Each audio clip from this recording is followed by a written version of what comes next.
વિજ્ઞાન ધોરણ 8 પ્રકરણ 7 વનસ્પતિઓ અને પ્રાણીઓનું સંરક્ષણ conservation of plants and animals.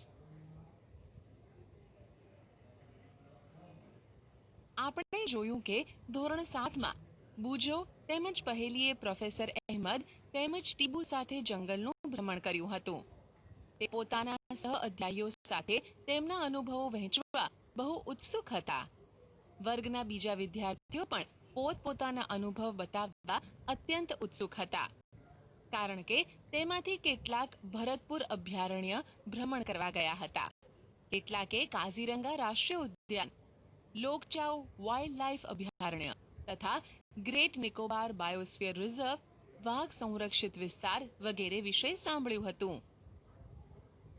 રાષ્ટ્રીય ઉદ્યાનો, વન્યજીવ અભયારણ્ય, જીવારક્ષિત ક્ષેત્રોને બનાવવાનો ઉદ્દેશ્ય શું છે? વન નાબૂદી અને તેના કારણો. Deforestation and its causes. આપણી પૃથ્વી પર વિવિધ પ્રકારની વનસ્પતિઓ તેમજ પ્રાણીઓ જોવા મળે છે. તે માનવ જાતિને ટકી રહેવા માટે તેમજ સારી રીતે રહેવા માટે આવશ્યક છે. આજે આ સજીવોના અસ્તિત્વ માટે વન નાબૂદી એક મોટો ખતરો બની ગયો છે. વન નાબૂદીનો અર્થ છે વનનો નાશ કરીને પ્રાપ્ત જમીનનો અન્ય કાર્યો માટે ઉપયોગ કરવો. વનના વૃક્ષોની કાપણી નીચેના ઉદ્દેશ્યથી કરવામાં આવે છે: ખેતીવાડી માટે જમીન પ્રાપ્ત કરવી, ઘર તેમજ કારખાનાઓનું નિર્માણ કરવું, ફર્નિચર બનાવવા તથા લાકડાનો બળતણ માટે ઉપયોગ. કુદરતી આગ તેમજ ભયંકર દુષ્કાળ પણ કેટલાક કુદરતી વન નાબૂદીના કારણો છે. પ્રવૃત્તિ 7.1.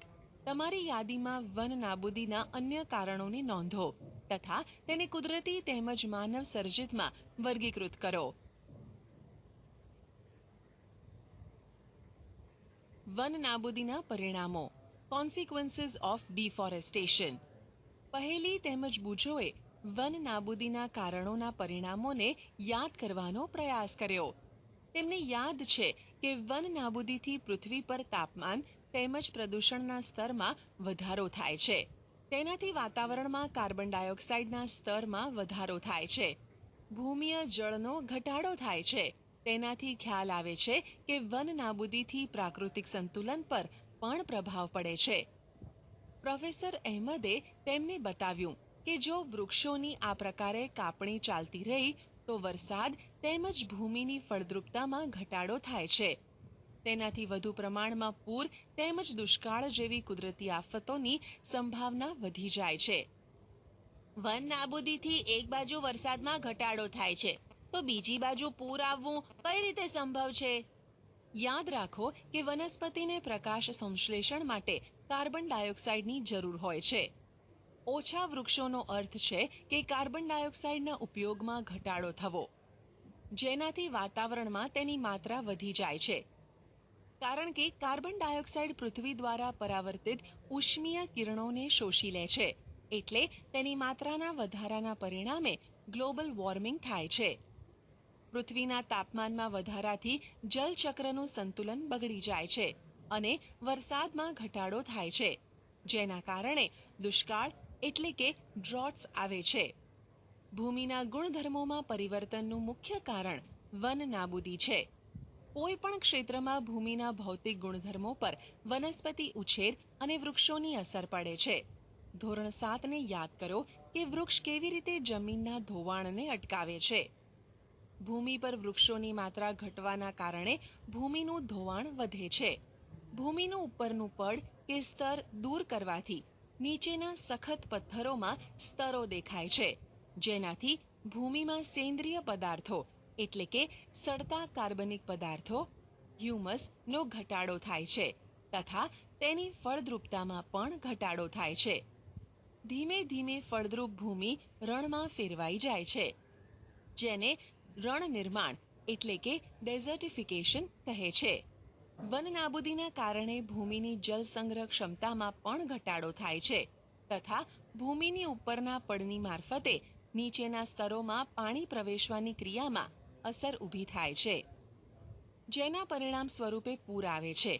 ભૂમિના અન્ય ગુણધર્મો જેવા કે પોષક તત્વો, બંધારણ વગેરે પર વન નાબૂદીની અસર થાય છે. આપણે ધોરણ 7માં અભ્યાસ કર્યો કે વનમાંથી આપણને અનેક ઉત્પાદનો પ્રાપ્ત થાય છે. તે ઉત્પાદનોની યાદી બનાવો. જો આપણે વૃક્ષોને સતત કાપતા રહીશું તો શું આ ઉત્પાદનોની તંગીનો પણ સામનો કરવો પડશે? પ્રવૃત્તિ 7.2. કેવી રીતે વન નાબૂદીથી વન્ય પ્રાણીઓ પણ પ્રભાવિત થાય છે? આ કારણોની યાદી બનાવો અને પોતાના વર્ગમાં તેની ચર્ચા કરો.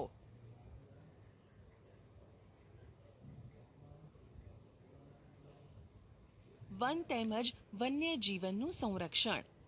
Conservation of forest and wildlife. વન નાબૂદીની અસરો જાણ્યા બાદ પહેલી અને બૂજો ચિંતિત હતા.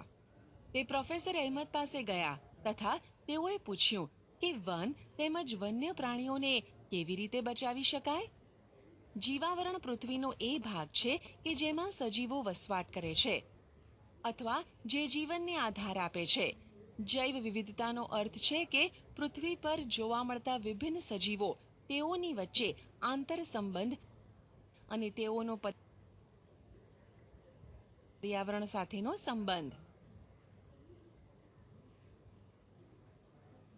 પ્રોફેસર અહેમદે પહેલી, બૂજો તેમજ તેમના સહ અધ્યાયીઓ માટે જૈવાવરણ સુરક્ષિત ક્ષેત્રની મુલાકાત માટેનું આયોજન કર્યું.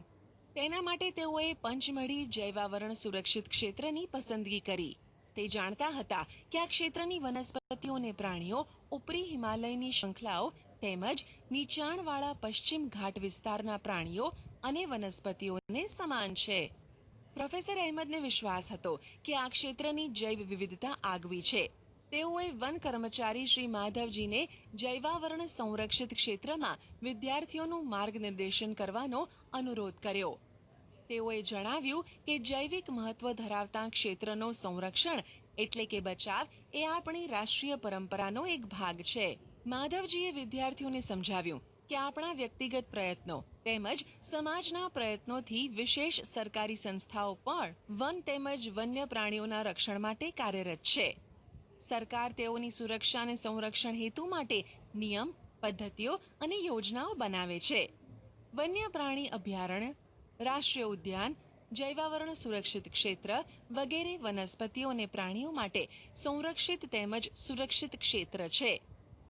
વનસ્પતિઓ અને પ્રાણીઓ અને તેમના નિવાસોની સંરક્ષણ માટે તેમને સુરક્ષિત ક્ષેત્ર જાહેર કરવામાં આવેલ છે, જેને અભયારણ્ય, રાષ્ટ્રીય ઉદ્યાન અને જૈવાવરણ આરક્ષિત વિસ્તાર કહીએ છીએ.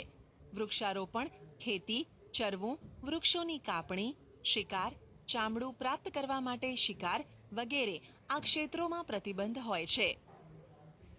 અભયારણ્ય એવો વિસ્તાર જ્યાં પ્રાણીઓ તેમજ તેના નિવાસ કોઈ પણ પ્રકારના ખલેલથી સુરક્ષિત હોય છે.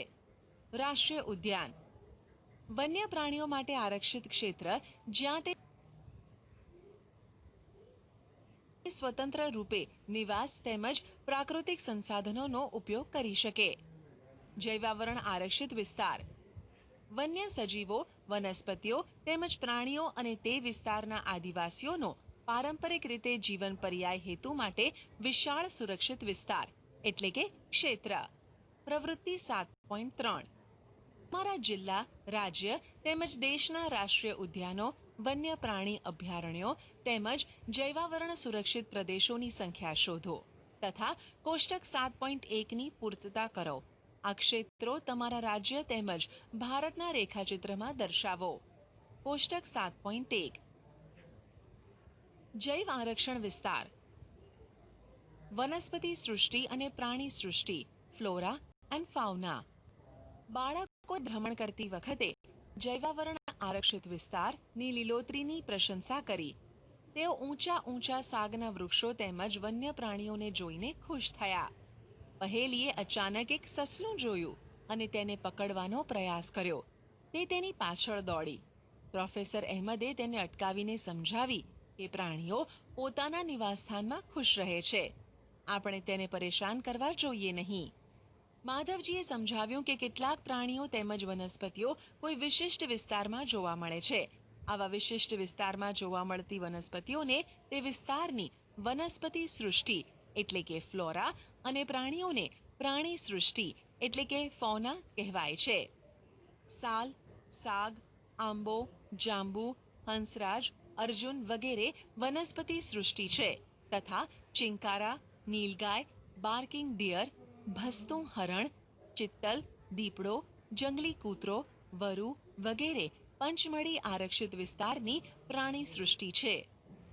પ્રવૃત્તિ 7.5 તમારા આસપાસના વિસ્તારમાં આવેલ વનસ્પતિ સૃષ્ટિ અને પ્રાણી સૃષ્ટિ ઓળખવાનો પ્રયાસ કરો તથા તેની યાદી બનાવો.